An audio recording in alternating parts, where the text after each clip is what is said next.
Hai, jumpa lagi. Assalamualaikum warahmatullahi wabarakatuh. Salam sejahtera bagi kita semua. Om Swastiastu. Hari ini saya mau reading untuk kalian bintang Sagittarius. Baik, tema kita kali ini adalah pesan semesta kepadamu, di mana ini akan menghambat rezeki kamu di bulan Oktober ya. Kira-kira bagaimana dan apa yang harus kamu lakukan supaya rezekimu tetap lancar ya. Nanti kita lihat sesuai dengan energi dari kartu tarot. Oke, tetapi sebelum kita mulai jangan lupa di like, comment, subscribe channel Ica Tarot dan Ica Tarot WS Indo supaya ke depan saya bisa lebih bersemangat untuk membacakan readingan-readingan di hari-hari berikutnya untuk kalian. Dan jangan percaya 100% tarot, ini hanya sebuah games. Kalian tetap harus selalu berserah kepada Sang Pencipta. Dan walaupun ini hanya sebuah games, memang bukan games biasa, melainkan games menyerap energi. Sehingga saya minta kepada kalian untuk bisa lebih bijaksana dalam menyikapi readingan yang akan saya bacakan nanti. Yang baiknya bisa diambil, buruknya diabaikan aja, dibuang aja, ataupun bisa kamu pakai untuk mengintrospeksi diri kamu. Ataupun bisa kamu pakai untuk mencari solusi dari permasalahan yang kamu hadapi. Dan kalaupun kalian ingin personal reading, coaching, dan konsultasi, bisa menghubungi saya. Saya sudah sematkan link WA saya di deskripsi atau yang ada tertera di atas ini. Silahkan kalian menghubungi saya dan itu berbayar. Dan kalaupun juga kalian ingin mendengarkan readingan lainnya, baik karir, keuangan, percintaan, ataupun games-games lainnya, bisa langsung ke playlist, semua sudah tertera di situ. Tinggal kamu lihat, pilih, dan bisa kalian dengarkan. Oke, kita langsung saja. Inilah ciri-ciri atau penghambat ya. Masalah keuangan atau rezekimu ya. Kita lihat apa yang ingin semesta sampaikan, berikan energimu sambil fokus pada kartu, sambil saya baca doa dan saya kocok kartunya. Inilah energi untukmu, di mana pesan semesta akan rezekimu. Penghambat rezeki. Wah, apa yang harus kamu lakukan supaya rezekimu tetap lancar ya, bukan hanya didengar ya. Lakukanlah semua yang semesta sampaikan. Kenapa? Karena di sini saya hanya penyambung ya, penyambung suara, penyambung lidah dari semesta kepadamu. Saya tidak kenal kamu, tetapi kamu datang ke readingan ini adalah panggilan semesta, bukan panggilan saya. Ya, jadi apa yang ingin semesta sampaikan kepadamu, yang harus kamu lakukan ya, bukan hanya sekedar didengarkan, supaya rezekimu di bulan Oktober ini bagus ya. Kita lihat di sini. Di sini ada Seven of Cups. Di sini Eight of Wands. Di sini ada Knight of Cups. Wow. Jadi penghambat rezeki ini, jangan kamu egois ya, jangan mengontrol orang ya. Terus apa ya kalau dibilang sangat-sangat arogan ya. Ini bisa di kamu, bisa di orang lain, dikoneksi dengan dirimu. Jadi kalau kamu yang melakukan ini, mengontrol orang lain, ini ibaratkan kamu menutup juga rezekimu. Tetapi kalau kamu terkoneksi dengan orang ini, sama juga, kamu akan menutup secara tidak langsung rezekimu. Makanya saya bilang circle itu harus dijaga. Hatimu dan hatimu dan perlakuanmu ke orang lain, ataupun dari orang lain ke kamu. Jadi ini artinya gini, macam contoh ya, kamu yang jahat dengan dijahati, tetap sama-sama akan menutup rezeki. Ya. Kenapa? Karena kalau kita dijahati kan kita merasa tidak nyaman, kita merasa marah, merasa terintimidasi dan merasa tidak adil gitu. Itu ada dalam diri kita dan akhirnya itu sama saja menutup rezeki kita. Makanya saya bilang di kemarin-kemarin readingan, kalau memang kamu pendengar setia ya, circle itu penentu nasibmu juga. Ya. Jadi jangan main-main dengan circle. Karena kita ini punya hati. Ya, kita bisa merasakan. Dan energi itu tertular. Jadi penghambat rezekimu adalah orang-orang yang mengontrol. Kamu terkoneksi dengan orang yang mengontrol. Akhirnya kamu menjadi toksik buat dirimu. Mungkin kamu mengontrol keluargamu. Kamu berteman dengan orang yang mengontrol, pimpinan yang toksik. Akhirnya apa? Kamu jadi toksik buat keluargamu, orang-orang yang lemah di sekelilingmu lagi. Entah anak, entah istri, entah siapa. Ya, habis pulang mumet dari kantor, ujung-ujungnya mungkin mereka bikin kesalahan sedikit, kamu akhirnya jadi toksik. Dan itu menghambat rezekimu, bahkan rezeki keluarga. Karena tadi saya bilang menular. Kamu sudah jadi kamu tertular toksik dari kantor, kamu bawa pulang toksik ke rumah. Akhirnya apa? Istrimu, contoh nih istri ya yang dapat ya, kamu suami. Istrimu dimarah-marahi, kamu marah-marahi istrimu. Akhirnya apa? Istrimu marah-marah anakmu. Dia tertular. Ya. Jadi hati-hati. Rezeki itu tidak bisa kalau hati kita lagi tidak nyaman, tidak bahagia. Ya, jadi jangan sampai kamu mengontrol orang lain atau dikontrol. Biasa kan kalau gitu kan, atau macam contoh ya, saya mau nggak boleh, saya mau ini nggak boleh, saya mau ini nggak boleh terus. Itu perasaanmu gimana? Akhirnya apa? Rezeki tertutup, ya. Karena ada yang mengontrol, atau kamu yang mengontrol juga sama. Ya, ini hati-hati. Terus arogan ini berarti kan dari tata bicara ini kayak keras ya, arogan kayak macam kasar gitu. Walaupun mungkin koneksinya bilang saya nih bicaranya memang seperti gini gitu kan, ada yang bicara tapi hatinya baik ya, tapi kalau koneksinya orang tidak nyaman gimana gitu kan, ada yang macam perasaannya sensitif ya. Saya dibentak padahal mungkin ngegas aja gitu, bukan bentak gitu, tapi ya itu ada beberapa seperti gitu yang tidak bisa mengontrol emosinya atau dia baperan. Nah ini ya, jadi jangan arogan atau arogan ke orang lain, bentak-bentak orang lain. Ya, ini hati-hati. Jangan sampai kamu bilang, kan saya ini cara bicara saya begini, tapi hati saya baik. Iya, tapi kalau dia bisa mampu menerima itu, tapi kalau dia tidak mampu, kamu bisa menjadi toksik buat orang lain ataupun dirimu sebaliknya. Jadi penutup rezeki itu adalah orang-orang terkoneksi dengan orang-orang di circle yang kasar. Atau bahkan kamu yang kasar. Ingat ada karma.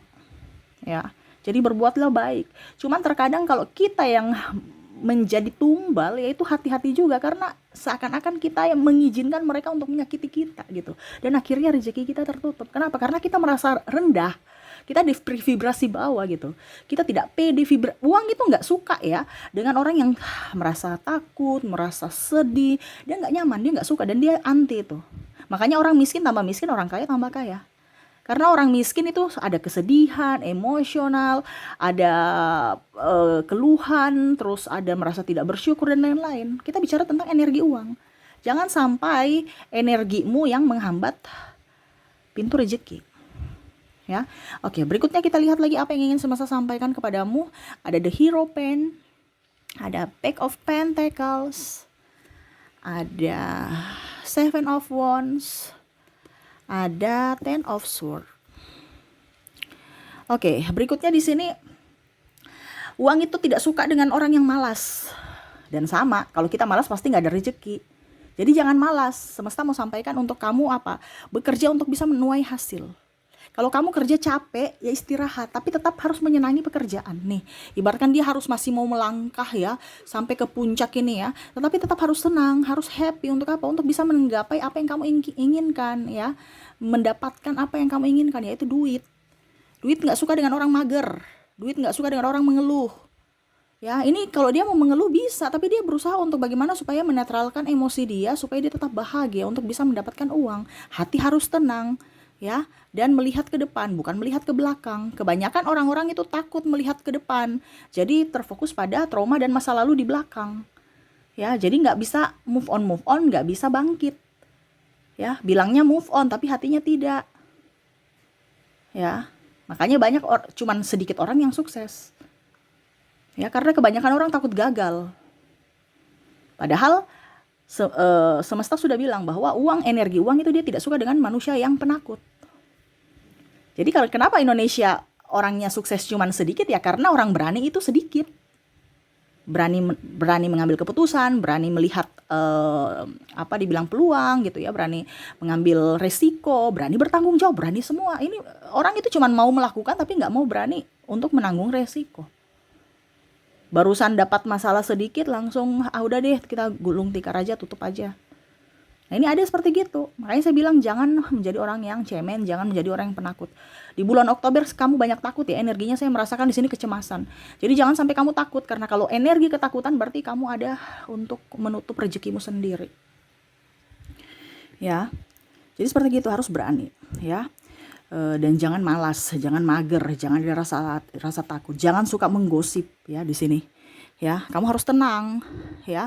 Walaupun banyak orang cibir-cibir ya.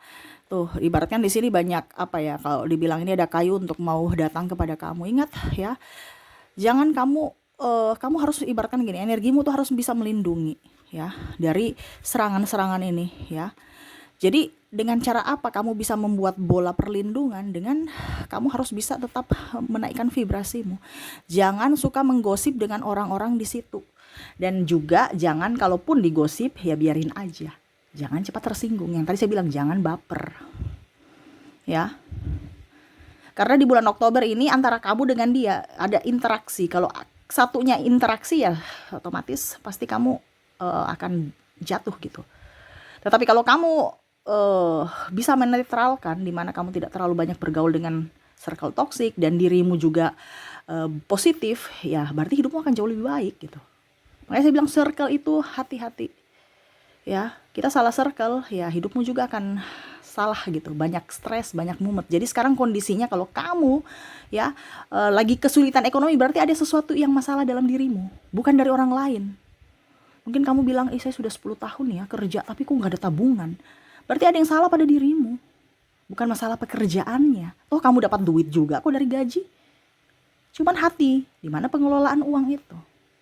Karena kalau uang tidak nyaman denganmu, banyak saja alasan-alasan semesta atau uang. Saya mau keluar dari sini dengan cara apa? Kebutuhan tak terduga, entah sakit, entah ini, entah itu. Ya supaya uang itu jauh-jauh dari kamu.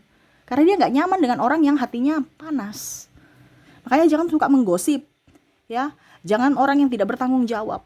Coba lihat orang-orang yang tidak bertanggung jawab, hidupnya bagaimana? Pas-pasan, bahkan mungkin banyak hutang. Orang-orang yang tidak bertanggung jawab ya, artinya hanya egois mementingkan dirinya sendiri. Ya, contohnya dalam tanda kutip ya, ibu-ibu broken home gitu kan. Dia membesarkan anaknya sendiri. Ibu-ibunya jauh lebih baik dibandingkan bapak-bapaknya yang tidak bertanggung jawab. Maaf ya, bukan mengintimidasi, ada juga pun bapak-bapak yang bertanggung jawab gitu. Tapi ini kondisinya yang energinya besar ini adalah, saya merasakan yang bicara tidak bertanggung jawab ini adalah orang tua yang sudah bercerai dan akhirnya serahkan semua ke pihak ibu. Ya. Karena ini banyak energinya, jadi saya ambil contoh seperti gitu. Di mana ibu-ibu single parent ini yang mana hidupnya masih jauh lebih baik, di mana dia menanggung semua beban hidupnya, menanggung semua beban keluarga ya, anak-anak dengan kondisi yang bisa gitu, dibandingkan bapak-bapaknya yang ya mungkin sudah kawin lagi atau apa, tambah stres, tambah mumet, nggak ada lebih baik gitu. Dan ini kenyataan. Makanya saya bilang jangan sampai kamu tidak bertanggung jawab pada keluargamu. Karena apa? Yang diberikan semesta itu adalah titipan. Di mana dia memberikan, berarti dia akan memberikan juga kamu sesuai dengan apa yang dia kasih. Contohnya dia kasih kamu anak, dia kasih kamu rezeki. Tapi kalau kamu menyia-nyiakan titipannya, anak, istri, atau suami, atau siapa ya, ini kan bicara titipan. Ya semesta juga akan mengambil rezeki itu. Nah ini, jadi hati-hati kalau kamu tidak bertanggung jawab. Ya. Oke, kita lihat lagi apa yang ingin semesta sampaikan. Four of Cups, terus ada The Emperor. Ya, di sini mungkin ada yang bilang, Kak Ica, saya sudah dengar kemarin atau mungkin saya sudah dengar dari tarot leader lain tentang begini ya. Kenapa kami ulang-ulang? Karena kebanyakan netizen tuh hanya mendengar. Jadi semesta mau menyampaikan ke kalian diulang-ulang supaya kamu ada melakukannya. Kapan kamu mau keluar dari keterpurukan kalau hidup kamu tidak berubah? Ya, ibaratkan jalan buntu, kamu di situ-situ terus, ya hidupmu begitu-begitu terus. Kamu harus belok, mencari jalan keluar. Ini kondisinya kamu sekarang ini ada di jalan buntu, dimana ya harus ada action, ya belok, keluar dari jalan itu, ada tindakan supaya kamu bisa mencari jalan keluar hidup yang lebih baik. Makanya kami menyampaikan terus, nggak bosan-bosan, walaupun mungkin saya juga udah bosan, kok bicara ini terus temanya, tapi ya ini yang keluar dari kartu. Karena apa? Kalian tidak ngeh, cuman mendengar, suka mendengar tapi tidak mau melakukan. Makanya tadi saya bilang takut melakukan, ya tidak mau action karena malas, mager. Bagaimana kamu mau jadi orang kaya, maunya jadi orang kaya tapi malas? Nggak ada itu. Kan tadi saya bilang uang nggak suka dengan orang pemalas, uang nggak suka dengan orang mager-mager, nggak ada itu. Jadi kalau kamu mau orientasinya saya mau mendapatkan uang tapi saya malas, oh nggak mungkin. Karena energi uang bukan seperti gitu. Ada yang bicara seperti gitu kan. Kamu berarti kalau mau duduk tidur aja baru uang itu datang, ya kamu melihara jin. ya, tuyul. Nah itu ada ininya juga, ada tumbalnya ya, karena kalau kita bicara tentang roh, dia mau bayar dengan roh. Kalau kita mau bayar dengan tenaga kita, ya itu semua ada tukarnya. Jadi kalau kamu mau duduk santai-santai baru dapat duit banyak, ya berarti kamu bisa tukar dengan nyawa gitu kan. Tetapi kalau memang kamu mau kerja, ya berarti kamu tukar dengan tenaga, energi. Ini kan semua energi. Nyawa itu energi, roh itu energi gitu kan. Kerja, tubuh kita kerja itu mengeluarkan energi ya. Uang itu semua energi. Jadi sekarang alat tukar kamu apa? Kamu maunya apa gitu? Kamu mau yang instan atau yang bagaimana, ya terserah dari kamu. Yang penting semuanya itu tidak gratis, ada tukarannya. Karena circle ya, berputar gitu ya. Jadi jangan ada yang bilang mau duduk-duduk tenang-tenang habis itu dapat duit, nggak ada tuh ya, kecuali jalan pintas yang tadi. Ya itu kembali kepada pribadi masing-masing. Oke, berikutnya di sini ada Four of Cups, the Emperor, Page of Pentacles, dan Eight of Swords. Wow, orang yang pelit ya, tidak mau berbagi. Orang yang pelit, ingat hukum tabur tuai ya. Apa yang kamu tabur itu yang kamu tuai. Kalau kamu pelit, nanti kamu dapat orang yang kikir, yang pelit juga. Rezekimu akan tersumbat. Ya, karena apa tadi saya bilang, pola atau circle, putaran ya. Apa yang kamu berikan itu akan kembali padamu. Kamu tanam rica, pasti akan dapatnya rica. Nggak ada yang bilang tanam rica tumbuhnya apel, nggak ada. Jadi kalau kamu mau dapat uang, berikan sedekah uang, bukan bersedekah makanan. Ada yang bilang, Kak Ica, saya mau bersedekah makanan, nanti besok saya dapat uang. Oh no, kamu akan tetap mendapatkan rezeki, tetapi rezeki sesuai dengan apa yang kamu tabur. Jadi kamu pasti akan tidak kelaparan kalau kamu memberikan makanan. Tapi kalau kamu mau berharap uang, nggak ada. Ya, pasti kamu tidak akan kelaparan kalau kamu bersedekah makanan. Tetapi kalau kamu bersedekah uang, pasti akan dapatnya uang juga. Jadi sekarang itu mindset kamu harus dirubah. Karena apa yang kamu tanam itu yang akan kamu tuai. Ya, rica, biji rica yang kamu tanam ya, tumbuhnya juga rica. Nggak ada tumbuh apel atau tumbuh anggur, nggak ada tuh. Ya, jadi harus mindset dipakai. Ya, kamu kamu memberikan senyum kepada orang itu, pasti mereka akan membalas senyuman. Gak mungkin mereka akan marah kepada kamu. Pasti kalau mereka marah, berarti itu orangnya agak sedikit ada kelainan gitu, mungkin ya, ataupun mungkin dia nggak peka ya. Jadi kita tuh harus bisa lebih tahu tentang diri kita dulu, baru kita menilai dari orang lain ya. Dan juga jangan seuzon kepada orang lain. Macam tadi saya bilang, kalau kita sudah senyum kepada orang dan mereka tidak membalas senyum kita, berarti mungkin satu, dia sakit, ya bukan kelainan dalam artian apa, tapi kondisinya tidak baik-baik saja gitu ya. Mungkin dia ada masalah, ya sudah, nggak usah baper. Tapi kalau nanti suatu saat dia mengerti ya, pasti dia akan membalas senyuman kamu di hari esok. Ataupun mungkin kamu dibalasi senyuman dari orang-orang lain di sekeliling kamu. Jadi nggak usah terlalu mau baper kalau mereka tidak membalas kebaikan kita. Ya, ingat yang pastinya apa yang kamu tabur itu yang kamu tuai itu. Jadi jangan kamu berharap lebih dari taburanmu. Wah, saya mau menabur makanan, tiba-tiba saya dapat 1 gepok uang. Nggak ada. Yang pastinya ke depan kamu nggak akan kelaparan. Itu aja kalau kamu tabur makanan. Kalau kamu memberikan orang makan, berikan dengan sukacita ya. Jangan pelit, karena pelit itu adalah pelit itu kan ketakutan, takut nggak punya uang itu nggak suka dengan orang-orang model gitu. Makanya lihat orang kaya itu, kalau dia keluarkan uang ya dia keluarkan dengan penuh sukacita ya, nggak pernah ada perhitungan yang gimana gitu ya. Bukan langsung kasih banyak begitu, enggak, tapi maksudnya kalau dia kasih ya kasih dengan sukacita gitu ya, karena semua dari hati, pancaran energi kamu. Semakin kamu bahagia memberikan orang, semakin cepat dia baliknya. Ya. Oke. Dan terakhir di sini saya lihat yang membuatmu akan menghambat rezekimu adalah konflik. Ya, dimana hubungan buruk antar kamu dan orang tuamu, dengan saudaramu, atau bahkan dengan pasanganmu. Nah ini, jadi baik-baiklah dengan orang di sekeliling. Karena kalau konflik ada di situ, berarti itu sama saja kamu menutup pintu rezekimu. Ya, jangan sampai kamu konflik dengan orang si A, si B, si C. Karena kalau kamu konflik berarti kamu menutup ya. Makanya saya bilang kalau hati bersih-bersih, kalau memaafkan, memaafkan. Jangan memaafkan di mulut, hati tidak. No, ya. Karena kembali kepada dirimu. Kalau kita banyak dendam, banyak amarah, banyak benci, sakit hati, ya kembali kepada dirimu lagi. Ujung-ujungnya kamu menghambat rezekimu, menghambat kesehatanmu. Intinya itu. Ya, jadi itu yang saya bilang ya tadi ya, semua yang penghambat-penghambat itu kalau ada pada dirimu ya kamu buang, karena itu yang akan menjadi racun dalam dirimu, penghambat untuk bisa kamu jadi kaya. Dimana ya hidupmu akan begini-begini terus kalau kamu tidak berubah untuk dirimu. Terkadang kita melihat dari luar, padahal sebenarnya di dalamlah yang menjadi inti atau pokok permasalahan. Ya, benahi dirimu supaya hidupmu jauh lebih baik ke depannya, terutama dalam keuanganmu. Oke, itu yang bisa saya readingkan ya, untuk bisa ke depannya lebih baik lagi ya. Saya doakan ke depan kamu banyak rezeki, terus kesehatan kamu baik dan dipenuhi cinta kasih. Oke, itu yang bisa saya readingkan. Terima kasih, saya pamit. Assalamualaikum warahmatullahi wabarakatuh. Salam sejahtera bagi kita semua. Om Swastiastu. Bye bye.